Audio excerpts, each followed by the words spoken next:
ఒక జాతి మొత్తం భయంతో వణికిపోతున్నప్పుడు ఎవరూ ముందుకురాని సమయంలో ఒక సాధారణ రైతు ఎలా ఒక జాతికి హీరోగా మారాడు. హ్మ్. ఈరోజు మనం చూడబోయే కథ అదే. ఇది కేవలం చరిత్ర కాదు, నాయకత్వం యొక్క సైకాలజీకి సంబంధించిన ఒక అద్భుతమైన కేస్ స్టడీ. అవును. మన ఆధారం 1 సామ్యుయల్ గ్రంథంలోని 11వ అధ్యాయం. ఒక వ్యక్తి యొక్క అసాధారణ పరివర్తన, ఒక జాతి పునరుద్ధానం. మీరు చెప్పింది చాలా నిజం. ఇది కేవలం ఒక యుద్ధ కథ మాత్రమే కాదు. కాదు. ఇది ఒక అస్తిత్వ సంక్షోభం. అప్పుడప్పుడే ఏర్పడుతున్న ఒక రాచరిక వ్యవస్థకు ఇది మొదటి కఠినమైన పరీక్ష. అంటే కథ మొదలయ్యే సమయానికి ఇజ్రాయేలీల భవిష్యత్తు ప్రమాదంలో ఉంది. వాళ్లు కేవలం చెల్లాచెదురుగా ఉన్న గిరిజన సమూహాలా, లేక ఒకే జాతిగా నిలబడగలరా? అనే ప్రశ్నకు సమాధానం చెప్పాల్సిన సమయం వచ్చింది. సరిగ్గా. సరే, ఆ సంక్షోభం నుండే మన విశ్లేషణ మొదలుపెడదాం. కథ అమ్మోనీయుడైన నాహాషు హ్మ్. యాబేష్ గిలాదును ముట్టడించడంతో మొదలవుతుంది. అక్కడి ప్రజలు పూర్తిగా భయపడిపోయారు. వాళ్ళు ఎంతగా భయపడ్డారంటే, మేము నీకు సేవ చేయుదుమో, మాతో నిబంధన చేయుము అని వేడుకుంటారు. అంటే పోరాడకుండానే లొంగిపోవడానికి సిద్ధంగా ఉన్నారు. అనును, వాళ్ల నిస్సహాయతను గమనించాలి. కాని నాహాషు పెట్టిన షరతు, అది కేవలం లొంగిపోవడం కాదు, అది పూర్తి అవమానం. అవును. అతను అన్నది, మీ అందరి కుడికన్నులను ఊడదీసిన ఎడల నేను మీతో నిబంధన చేసేదను. ఇది వినడానికే భయంకరంగా ఉంది. ఆ ఇది కేవలం శారీరక హింస కాదు కదా, దీనికింకా లోతైన అర్థముంది. ఖచ్చితంగా. మొదటిది సైనికపరమైనది. పురాతన యుద్ధాలలో విలుకాడు తన కుడికన్నుతోనే బాణాన్ని గురిచూసేవాడు. ఓ రైట్. కాబట్టి కుడికన్ను తీసివేయడమంటే వారి సైనిక సామర్థ్యాన్ని శాశ్వతంగా నాశనం చేయడమే. సరే. కాని అంతకన్నా ముఖ్యమైనది రెండోది, మానసిక దాడి. అంటే అదొక బహిరంగ, శాశ్వతమైన అవమాన చిహ్నం. యాబేషులోని ప్రతి పురుషుడు జీవితాంతం ఆ గుర్తుతో బ్రతకాలి. అది చూసిన ప్రతి ఇశ్రాయేలీయుడికి ఒక హెచ్చరిక లాంటిది. సరిగ్గా. చూడండి, మిమ్మల్ని మీరు రక్షించుకోలేరు, మీ దేవుడు మిమ్మల్ని కాపాడలేడు అనే సందేశాన్నివ్వాలనేది నాహాషు ఉద్దేశ్యం. ఇది ఒక జాతి ఆత్మ గౌరవంపై చేసిన దాడి అనమాట. అవును. అందుకే యాబేషు పెద్దలు వెంటనే ఒప్పుకోలేదు. ఒక చివరి తీరని ప్రయత్నంగా మాకు 7 రోజుల గడువివ్వు అని అడుగుతారు. మా వాళ్ళెవరైనా సహాయంకొస్తారేమో చూస్తాం అని, సహాయం దొరకపోతే అప్పుడు లొంగిపోతామని చెబుతారు.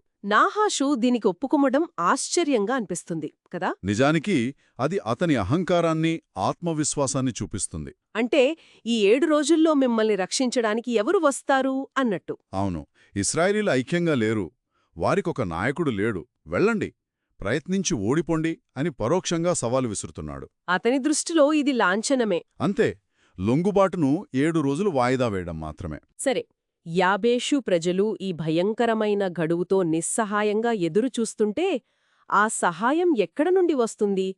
ఆ వార్త పొలం దున్నుకుంటున్న ఒక సాధారణ రైతు దగ్గరికి చేరింది. అవును, ఇక్కడే కథ ఊహించని మలుపు తీసుకుంటుంది. సౌలు స్వస్థలమైన గిబియాకు దూతలు వస్తారు.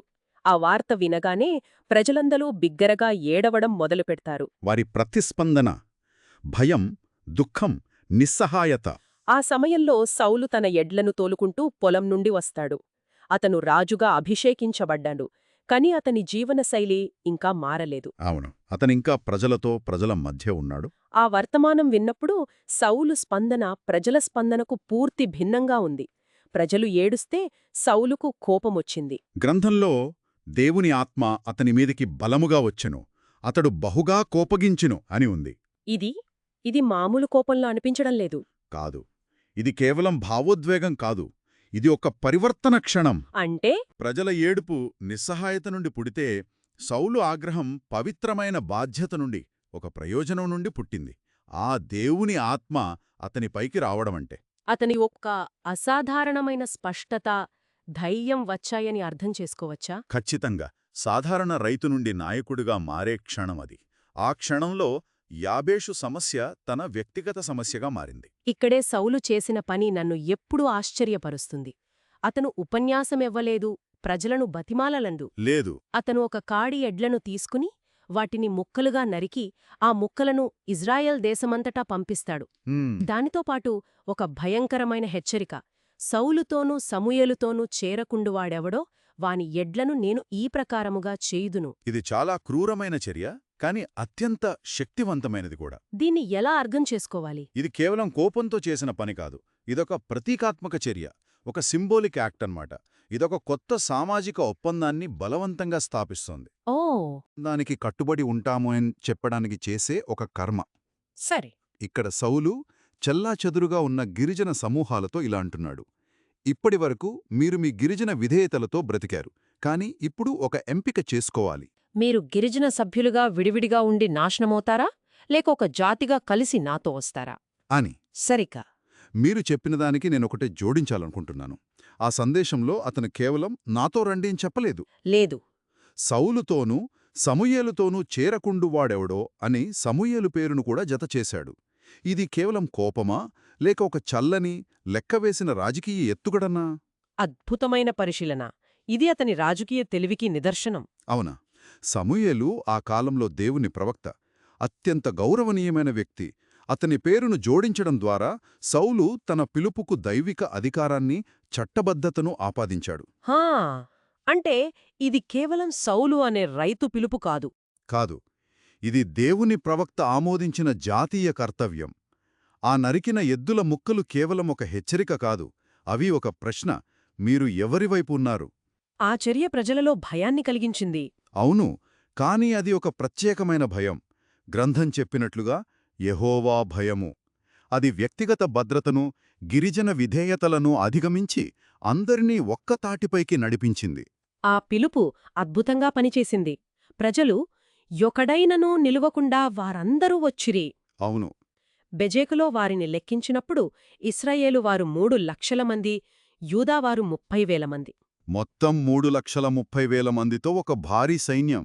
నహాషు దీన్ని అస్సలు ఊహించి ఉండడు. చెల్లాచెదురుగా ఉన్న గిరిజన సమూహాలు ఒక్క రాత్రిలో ఏకమయ్యాయి. అప్పుడు సౌలు యాబేషుకు ఒక స్పష్టమైన వాగ్దానంతో సందేశం పంపిస్తాడు. రేపు మధ్యాహ్నంలోగా మీకు రక్షణ కలుగును. ఆ మాట యాబేషు ప్రజలకు ఎంతటి ధైర్యాన్నిచ్చి ఉంటుందో. ఊహించవచ్చు, వారి ఆశలు సజీవమయ్యాయి. కాని ఇక్కడే సౌలు వ్యూహాత్మక ప్రణాళిక కూడా కనిపిస్తుంది. ఎలా? ఆ సందేశం అందుకున్న యాబేషు ప్రజలు అమ్మోనీయులతో, రేపు మేము బయలుదేరి మమ్మును అప్పగించుకొందుము అని చెబుతారు. హా, అంటే శత్రువును తప్పుదోవ పట్టించడం. సరిగ్గా. ఇది శత్రువులలో ఒక తప్పుడు భద్రతాభావాన్ని సృష్టిస్తుంది. చూసారా, వారికి సహాయం దొరకలేదు, వాళ్లు లొంగిపోతున్నారు అని వాళ్లు తేలికగా తీసుకుంటారు. వారి రక్షణ వ్యవస్థ బలహీనపడుతుంది. అవును, యుద్ధానికి సన్నద్ధత తగ్గుతుంది. సౌలు ఈ మానసిక ప్రయోజనాన్ని పూర్తిగా ఉపయోగించుకున్నాడు. ఆ తర్వాత సౌరు తన సైన్యాన్ని 3 భాగాలుగా విభజిస్తాడు. తెల్లవారుజామున శత్రువులు గాఢ నిద్రలో అజాగ్రత్తగా ఉన్న సమయంలో 3 వైపుల నుండి ఆకస్మిక దాడి చేస్తాడు. ఇదొక సంపూర్ణమైన సమన్వయంతో కూడిన మెరుపుదాడి. ఆ దాడి యొక్క తీవ్రత ఎంతగా ఉందంటే, గ్రంథం ప్రకారం మిగిలినవారు ఇద్దరేసి కూడి పోజాలకుండా చెదిరిపోయిరి. అంటే వారి సైన్యం పూర్తిగా చిన్నాభిన్నమైంది. ఇది కేవలం విజయం కాదు, ఇది సంపూర్ణ ఆధిపత్యం. సౌలు తన నాయకత్వ పటిమను, సైనిక వ్యూహాన్ని నిస్సందేహంగా నిరూపించుకున్నాడు. ఒక రైతురాజుగా మారాడు. అవును, ఈ గొప్ప విజయం తర్వాత ప్రజలు ఉత్సాహంతో, కొంత ఆవేశంతో ఉన్నారు. అప్పుడు వారు సమూయేలు దగ్గరికి వచ్చి ఒక డిమాండ్ పెడతారు. సౌలు మనలను ఏలునా అని అడిగిన వారేరి, మేము వారిని చంపునట్లు ఆ మనుష్యులను తెప్పించుడి. ఇది ఒక ప్రమాదకరమైన క్షణం. అవును, సౌలును రాజుగా ప్రకటించినప్పుడు కొంతమంది హీనులు అతనిని వ్యతిరేకించారు. ఇప్పుడు ప్రజలు ప్రతీకారం తీర్చుకోవాలని చూస్తున్నారు. ఇది ఒక నాయకునికి నిజమైన పరీక్ష. యుద్ధం గెలవడం ఒక ఎత్తైతే, విజయాన్ని నిర్వహించడం మరో ఎత్తు. చాలామంది నాయకులు ఇలాంటి అవకాశాన్ని ఉపయోగించుకుని తమ రాజకీయ ప్రత్యర్థులను తొలగించుకుంటారు. అది తమ అధికారాన్ని సుస్థిరం చేసుకోవడానికి సులభమైన మార్గం కదా. అవును, కాని సౌలేం చేశాడో చూడండి. అతను ప్రతీకారాన్ని తిరస్కరించాడు.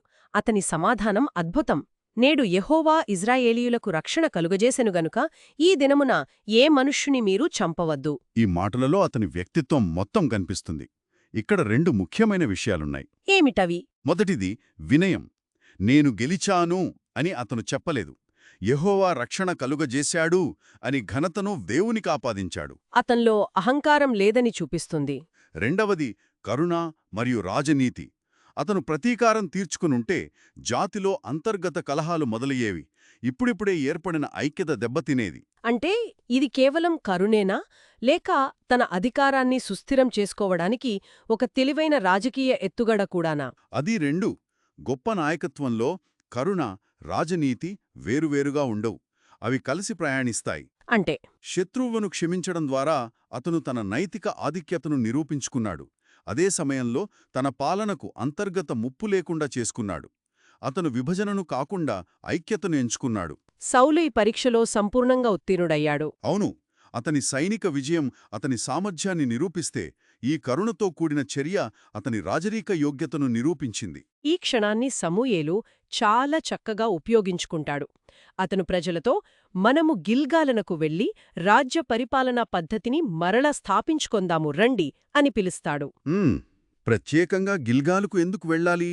ఆ ప్రదేశానికి అంత ప్రాముఖ్యత ఏమిటి? ఆహా, గిల్గాలో అది కేవలం ఒక సాధారణ ప్రదేశం కాదు. అది ఇశ్రాయేలీల జాతీయ, మతపరమైన స్మృతిలో ఒక పవిత్రమైన స్థానం. ఓ యెహోషువ నాయకత్వంలో వారు వాగ్దాన దేశంలోకి ప్రవేశించిన తరువాత మొదట తడం వేసిన ప్రదేశం అది. అక్కడ వారు దేవునితో తమ నిబంధనను పునరుద్ధరించుకున్నారు. సరే, దానికి చారిత్రక ప్రాముఖ్యత ఉంది. అవును. కాబట్టి సౌలును గిల్గాలోలో రాజుగా పునఃస్థాపించడం అంటే అతని కొత్త రాజరికాన్ని జాతి యొక్క చారిత్రక, చట్టపరమైన మరియు దైవిక పునాదులతో అధికారికంగా ముడిపెట్టడం. ఇది ఒక పబ్లిక్ రిలేషన్స్ మాస్టర్ స్ట్రోక్ లాంటిది. చెప్పాలంటే అవును. కాబట్టి ప్రజలందరూ గిల్గాలుకు వెళ్తారు. అక్కడ యెహోవా సన్నిధిలో బలులర్పించి సౌలునుకు అధికారికంగా పట్టాభిషేకం చేస్తారు. అప్పుడు గ్రంథం ఇలా ముగుస్తుంది. సౌలును ఇశ్రాయేలీయులందరూ అక్కడ బహుగా సంతోషించిరి. మొదట్లో గిబియాలో ఉన్న ఏడుపు, భయం స్థానంలో ఇప్పుడు గిల్గాల్లో సంతోషం, ఐక్యత వెల్లివిరిశాయి. ఆ క్షణంలో సౌలు ప్రజలచే మనఃపూర్వకంగా అంగీకరించబడిన నాయకుడయ్యాడు. అతని పాలనే ఇప్పుడు పూర్తిగా స్థిరపడింది. అవును, ఒక సంక్షోభం అతన్ని పరీక్షించింది, మరియు అతను ఆ పరీక్షలో నిలిచి గెలిచాడు. ఈ చర్చను ముగిద్దాం. ఒక భయంకరమైన ముప్పు, దైవావేశంతో కూడిన ఒక రైతు ఆగ్రహం, ఒక అద్భుతమైన సైనిక విజయం, మరియు ఒక రాజ్యాన్ని స్థిరపరిచిన కరుణతో కూడిన చర్య. ఒక సాధారణ రైతు ఋషువైన రాజుగా మారిన ఈ ప్రయాణం నాయకత్వం గురించి మనకు ఎన్నో పాఠాలు నేర్పుతుంది. దీని నుండి మనం గ్రహించవలసిన ముఖ్య విషయమేమిటంటే, ఒక సంక్షోభం నాయకుడిని సృష్టించడమే కాదు, ఒక ప్రజల అస్తిత్వాన్ని కూడా పునర్నిర్వచిస్తుంది. ఎలా? యాబేషు ముట్టడికి ముందు ఇశ్రాయేలు అనేది కేవలం గిరిజన సమూహాల సమాఖ్య.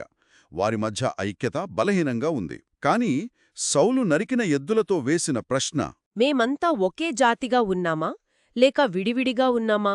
దానికతని చర్యలు, ప్రజల స్పందన ఒక బలమైన సమాధానమిచ్చాయి. ఆ రోజు వారు కేవలం యుద్ధం గెలవలేదు, వారు తమను తాము ఒక జాతిగా కనుగొన్నారు. ఇది ఆలోచించాల్సిన విషయం. ఈ కథలో ఒక నాయకుడు జాతీయ ప్రయోజనం కోసం భయాన్ని, అంటే ఆ నరికిన ఎద్దులను ఒక సాధనంగా ఉపయోగించడం చూస్తాం. ఇది శ్రోతలు ఆలోచించడానికి ఒక ఆసక్తికరమైన ప్రశ్నను లేవనెత్తుతుంది. ఒక నాయకుడు ఒక ఉన్నతమైన కారణం కోసం ప్రజలను సమీకరించడానికి భయాన్ని లేదా దిగ్భ్రాంతికరమైన చర్యలను ఉపయోగించడం ఎప్పుడు సమర్థనీయం?